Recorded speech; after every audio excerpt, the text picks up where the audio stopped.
Samdan ang upat ka mga individual human malambigit sa bangga pasado alas 4 sa kadlawon Hulyo 6 sa Desera Avenue Corner Yumang Street, Barangay San Isidro, Jansan. Ang maong aksidente ang ikalangkuban sa usa ka motorsiklo ug minivan. Sumala pa sa pipila ka mga motoristang nakasaksi sa maong insidente. Samtang ginasubay matud pa sa mga nasampit nga bihikulo ang kadalanan, nabanggaan matud pa sa minivan nga gimanhiuan sa usa ka nagpangalang Abdul Kahir Mangudadato ang motorsiklong gimanhiuan sa 35 anyos nga lalaking nagpangalang Sandro Barsalote. Kaning van manggod ma'am na puti.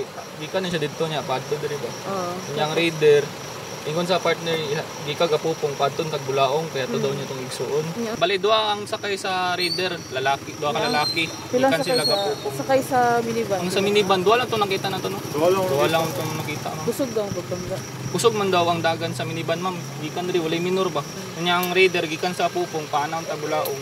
Tungod sa kakusog sa impact sa pagkabangga, pulos na nga lagpot ang sakay sa motorsiklo ug nakaangkon og serious head and body injury. Samtang usab ang mga sakay sa minivan. Pulos na dala sa ospital ang mga nasampit alang sa paghatag og dugang medikasyon. Samtang una nang gibutyag ni Police Major Oliver Paoya, hepe sa TEU Jansan, nga angay matud pang musunod sa balaod trapiko ug mahimong disiplinado ang mga driver aron malikay sa unsa mang disgrasya. Kailangan taga madisiplina. Maging disiplinado, maging responsable, honest. Saka sumusunod dapat sa batas trapiko.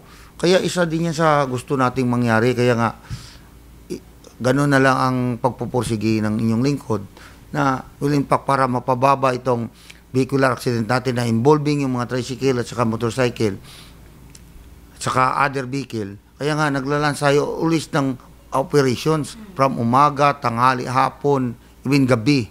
Hindi ngayon, dahil sa sobra-sobra yung bulk of cases natin dyan na mamamatay, ayaw natin may mga mamamatayan tayo ng mga kababayan.